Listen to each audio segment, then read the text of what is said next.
हुआ, मेरी आंखें हैरत से फटी की फटी रह गईं। मेरे पति की मृत्यु को अब भी 2 दिन ही हुए थे। मेरे घर में मेरे सास ससुर और नंदें भी नहीं थीं। मेरे पति का इस दुनिया में अपने छोटे भाई के अलावा और कोई नहीं था। रोहन की उम्र 14 साल थी। वह मुझसे छोटा था। मैंने उसे कभी छोटे भाई से ज्यादा कुछ नहीं समझा। जब मेरी शादी हुई थी, तब वह मेरी शादी के दिन बहुत खुश था। वह कहता था कि उसे नई माँ मिल गई है।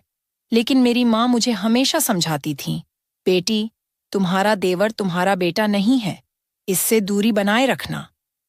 थोड़े समय बाद वह बड़ा हो जाएगा, फिर तुम्हें उससे पर्दा करना होगा। इसलिए अभी से उसे आदत डालो कि वह तुम्हारे कमरे में बिना अनुमति ना आए। मैंने कई बार देखा है कि तुम्हारा देवर बिना वजह तुम्हारे कमरे में आता जाता है। बेटी, तुम्हें ऐसा नहीं करना चाहिए। तुम एक शादीशुदा लड़की हो। तुम्हें अपने पति और घर वालों की भी परवाह करनी चाहिए। मैं अपनी माँ की बात सुनती तो मुझे लगता कि वह रोहन के बारे में गलत सोचती हैं। इसलिए मैं उनकी बातों पर नाराज हो जाती थी। लेकिन जब मैं बेसहारा हो गई, मेरे पति इस दुनिया से चले गए, तो मेरी आंखों से आंसू बह रहे थे। मैं सोच भी नहीं सकती थी कि वह मुझे अपने 14 साल के भाई के साथ छोड़कर चले जाएंगे। मेरी जिंदगी मुश्किल में पड़ गई थी। रो रो कर मेरा बुरा हाल था। रात के 12 बजे गए थे। मेरा देवर रोहन अभी तक घर नहीं आया था। शायद वह अपने भाई के रिश्तेदारों के साथ व्यस्त था। मेरा दिल इस बात से संतुष्ट था कि अगर वह घर नहीं आता तो यह अच्छी बात है, क्योंकि अगर वह घर आ जाता तो मुझे असहज महसूस होता। मुझे बार बार अपनी माँ की बातें याद आ रही थीं। तभी इस बड़े घर के दरवाजे पर दस्तक हुई। मेरा दिल उछल कर गले में आ गया। मैंने सोचा, पता नहीं कौन होगा। लेकिन बाहर से रोहन की आवाज आई, भाभी, दरवाजा खोलो, मैं हूं। मैंने डरते डरते दरवाजा खोला। आज ये घर मुझे जंगल जैसा लग रहा था। रोहन मुझे एक छोटा सा भेड़िया लग रहा था। पता नहीं क्यों मैं उसके बारे में इतना बुरा सोचने लगी थी। भाभी, आपने खाना खाया?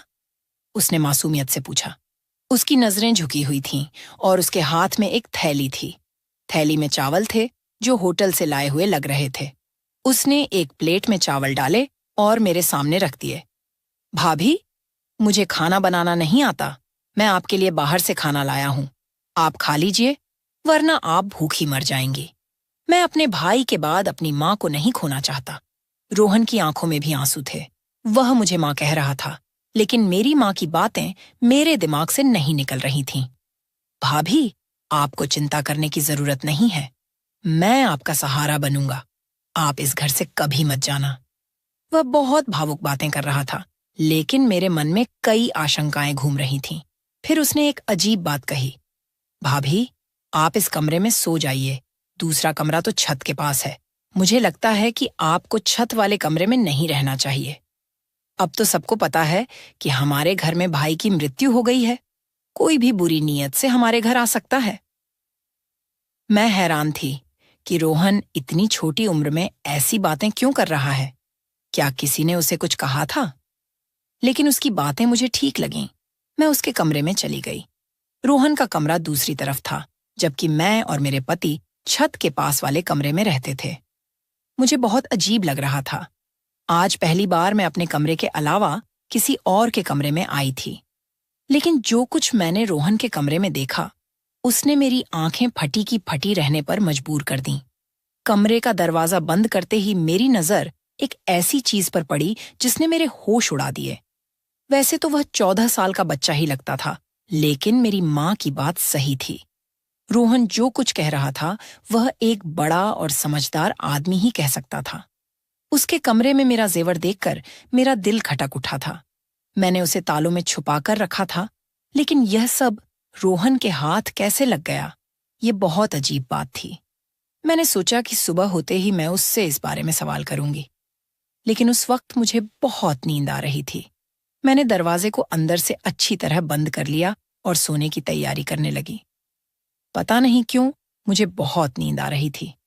हालांकि पिछले 2 दिनों से मुझे नींद नहीं आई थी, लेकिन आज मुझे लग रहा था कि जैसे रोहन के लाए चावल खाने से मेरी आंखों पर नींद छा रही थी। मैंने सोचा, कहीं चावल में कुछ तो नहीं मिला, लेकिन मुझे सोचने का मौका ही नहीं मिला। जब मेरी आंख खुली तो सुबह के 10 बजे थे। मैं हैरान थी कि मुझे आज इतनी नींद कैसे आ गई। पिछले 2 दिनों से मुझे बिल्कुल नींद नहीं आई थी, लेकिन आज चावल खाने के बाद मेरी आंखें ऐसी बंद हुईं जैसे किसी को शराब पिला दी हो। मैं हैरान थी, ऐसा तो नहीं होना चाहिए था। मेरे मन में बार बार यही ख्याल आ रहा था कि कहीं रोहन के लाए चावल में कुछ मिलाकर तो नहीं दिया गया। लेकिन रोहन ऐसा क्यों करेगा? मैं आंखें मलते हुए बाहर आई तो देखा कि रोहन किचन में चाय बना रहा था। उसे देखकर मुझे बहुत बुरा लग रहा था। भाभी, आप सो गई थीं। आपको अच्छी नींद आई ना? उसने मेरी तरफ देखकर कहा। मैंने फीके लहजे में कहा, हाँ, आज मुझे बहुत नींद आई। क्यों नहीं आएगी भाभी? मैंने आपके चावल में नींद की गोली मिलाई थी। मैंने अपने दोस्त को बताया था कि मेरी भाभी को नींद नहीं आती। उसने कहा कि खाने में नींद की गोली मिला दो, इससे वह आराम से सो जाएंगी। मैं हैरान हो गई कि रोहन इतनी नीच हरकत कैसे कर सकता है। रोहन, तुम ऐसा कैसे सोच सकते हो? तुम अपनी भाभी को बेहोश करना चाहते थे? नहीं भाभी, मैं तो चाहता था कि आपको अच्छी नींद आए। अब आप तरोताजा लग रही हैं। लीजिए, चाय पीजिए। उसने चाय मेरे सामने रख दी। मैं शक में पड़ गई। तुमने इसमें भी कुछ मिलाया तो नहीं? नहीं भाभी, मैंने तो आपके सुकून के लिए गोली मिलाई थी। आप कहें तो मैं यह चाय आपके सामने पी लेता हूँ। चलिए, हम आधी आधी पी लेते हैं। उसने गिलास से चाय के घूंट लिए और मुझे दिखाया। मैं उस पर यकीन कर बैठी। मैंने कहा, ठीक है, मुझे माफ कर दो। मैं तुम्हारे बारे में शक करती हूँ। रोहन का चेहरा देखकर मुझे उसकी मासूमियत पर यकीन हो जाता था। उसके चेहरे पर वाकई बहुत मासूमियत थी। मैंने उस दिन उससे कुछ नहीं कहा। मैं जानना चाहती थी कि वह आगे क्या कहेगा, क्योंकि जो कुछ मैंने उसके कमरे में देखा था, उसकी कोई माफी नहीं थी। थोड़ी देर बाद उसने खुद ही बात शुरू की। भाभी, मैं आपके जेवर बेचना चाहता हूँ। मेरा एक बहुत ईमानदार अंकल है। वह जेवर बेचकर हमें बहुत पैसे देंगे। हम उन पैसों से एक मकान खरीद लेंगे। इस किराए के मकान में हम कब तक रहेंगे? मकान मालिक परसों किराया लेने आ जाएगा। हमारे पास तो पैसे भी नहीं हैं। रोहन की बात सुनकर मैं हैरान रह गई। मैंने अभी तक ऐसा सोचा भी नहीं था। वह ऐसा कैसे सोच सकता था? मैंने कहा, रोहन, तुम्हें यह ख्याल कैसे आया कि हम नया घर खरीदें? भाभी, मुझे आगे शादी भी करनी है। हमें सारी जिंदगी एक साथ रहना है। हमारे पास अपना घर होना चाहिए। किराए के घर में इंसान सिर्फ जलील होता है। रोहन की बात ठीक थी, इसलिए मैंने जेवर के बारे में कुछ नहीं कहा। लेकिन मुझे डर था कि अगर जेवर बेचकर पैसे नहीं आए तो क्या होगा? मैं एक बेवा औरत थी और मेरा देवर 14 साल का था। ऐसे में कोई भी हमें आसानी से धोखा दे सकता था। मैंने सोचा कि इस बारे में अपने मायके वालों से सलाह लूं। मैंने उनसे कहा कि मैं जेवर बेचकर घर खरीदना चाहती हूं, लेकिन उन्होंने कहा, घर खरीदने की जरूरत नहीं है। तुम अब बेवा हो चुकी हो, तुम्हें हमारे घर आना होगा। मैं उनके घर नहीं जा सकती थी। मैं जानती थी कि मेरे भाई अपनी पत्नियों के गुलाम हैं। वे अपनी बेवा बहन को कभी सहारा नहीं देंगे। जिंदगी भर उनके सहारे नहीं रहा जा सकता। यह अच्छा मौका था। मैं अपने जेवर बेचकर घर खरीद सकती थी। मेरे पति ने मेरे लिए बहुत सारा जेवर बनवाया था, लेकिन अपने भाइयों की नीयत देखकर मैंने जेवर बेचने का इरादा कर लिया। मैंने रोहन से कहा, तुम चाहो तो जेवर बेच दो। मैं अपने मायके वालों के रवैये से निराश हो चुकी थी। रोहन ने अपने उस अंकल को जेवर दे दिए।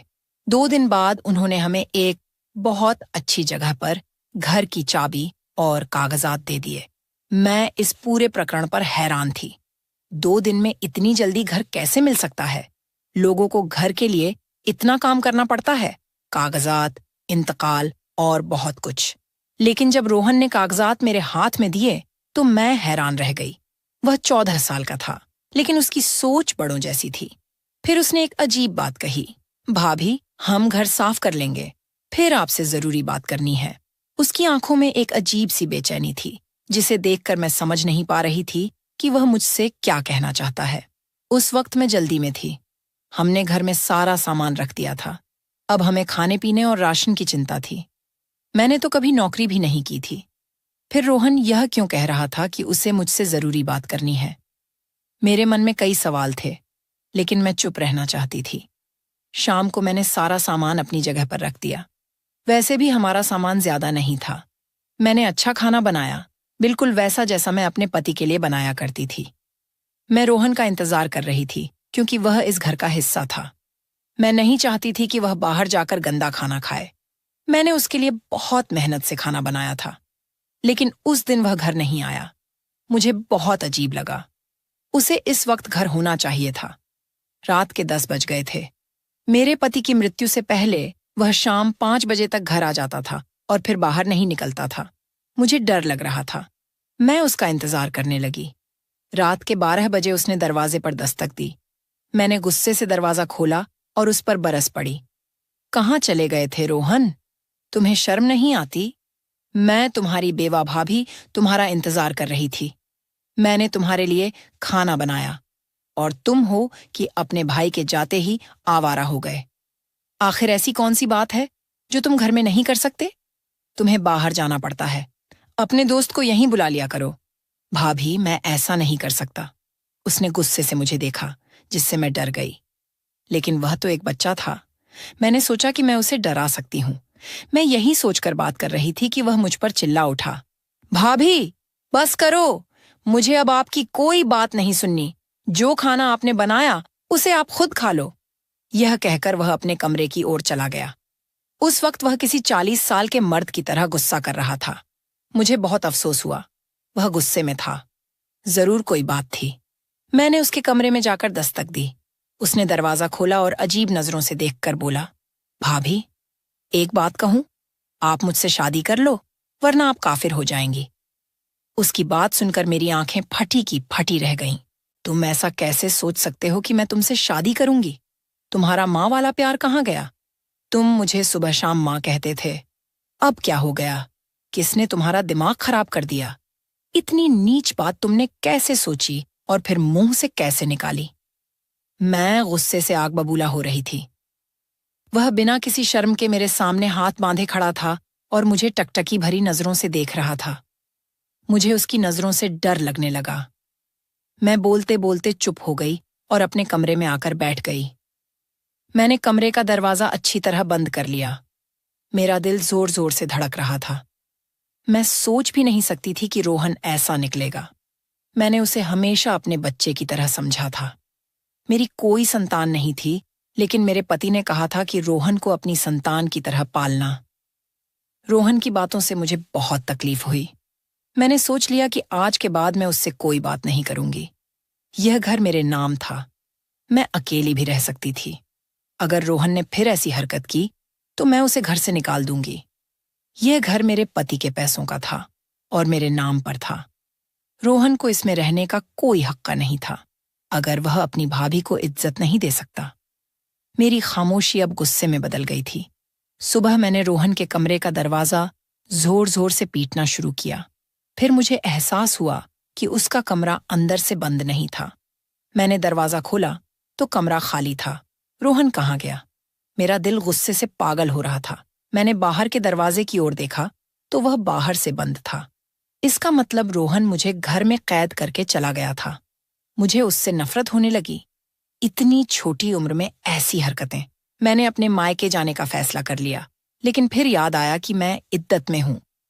बार बार घर से निकलना ठीक नहीं। मैं बेबस होकर बैठ गई। मेरे पति की मृत्यु को 1 महीना हो चुका था। इस 1 महीने में रोहन कितना बदल गया था। मैं सोच रही थी कि अगर भगवान ने मुझे संतान दी होती तो मैं रोहन के सहारे न होती। मैं अपनी संतान के सहारे जी लेती। लेकिन अब मैं उसे क्या कहूं? मेरा तो उससे कोई रिश्ता भी नहीं था। जिस शख्स की वजह से रिश्ता था वह इस दुनिया से चला गया। मैंने सोच लिया कि रोहन आएगा तो मैं उससे साफ साफ कहूंगी कि वह इस घर में नहीं रह सकता। शाम को, अब भी रात शुरू भी नहीं हुई थी, कि मेरे घर के दरवाजे पर जोर जोर से दस्तक होने लगी। मैंने सोचा कि शायद रोहन होगा, लेकिन जब मैंने दरवाजा खोला तो सामने 3-4 आदमी खड़े थे। वे गुस्से में लग रहे थे। उनके चेहरों पर दाढ़ियां थीं, जैसे वे धर्म के ठेकेदार हों। उन्होंने कहा, बीबी, तुम यहाँ अकेले रहती हो? मैंने कहा, हाँ, मैं अकेली रहती हूँ। वे बोले, झूठ बोल रही हो, तुम्हारा देवर भी तुम्हारे साथ रहता है। वह अब भी घर में ही होगा। ये लोग इस मोहल्ले को गंदा कर रहे हैं। इन्हें यहाँ से बेघर कर देना चाहिए। मैंने कहा, भाई साहब, हमने क्या किया? अरे, तुमने क्या किया? ये तुम हमसे पूछ रही हो? तुम अपने 14 साल के देवर के साथ अकेले रहती हो। तुम्हें पता है कि तुम्हारा पति मर गया है। तुम बेवा हो। अपने माँ बाप के घर जाओ। यहाँ शराफत से रहो। हमारे यहाँ भी बहनें बेटियां रहती हैं। ऐसे लोगों को हम बर्दाश्त नहीं करेंगे। मुझे उन पर बहुत गुस्सा आया, लेकिन मैं उनसे उलझना नहीं चाहती थी। मैंने उनके मुंह पर दरवाजा बंद कर दिया। मेरी आंखों से आंसू बहने लगे। यह सब रोहन का किया धरा था। मैंने अपना सामान बांधना शुरू कर दिया। यहाँ रहना मेरे लिए मुश्किल हो गया था। मैं जानती थी कि रोहन ने ही मेरे बारे में ऐसी बातें फैलाई होंगी कि मैं बहुत गुनहगार औरत हूँ। सच कहते हैं, ये दुनिया अकेली औरत को खा जाती है। भगवान सबकी इज्जत की हिफाजत करे। तो दोस्तों, अगर आपको यह कहानी पसंद आई तो इसे लाइक करें, कॉर्नर चैनल को सब्सक्राइब करें, बेल आइकन पर क्लिक करें और इसे ऑन एल पर सेट करें ताकि आपको नई कहानियों की सूचना तुरंत मिले। धन्यवाद।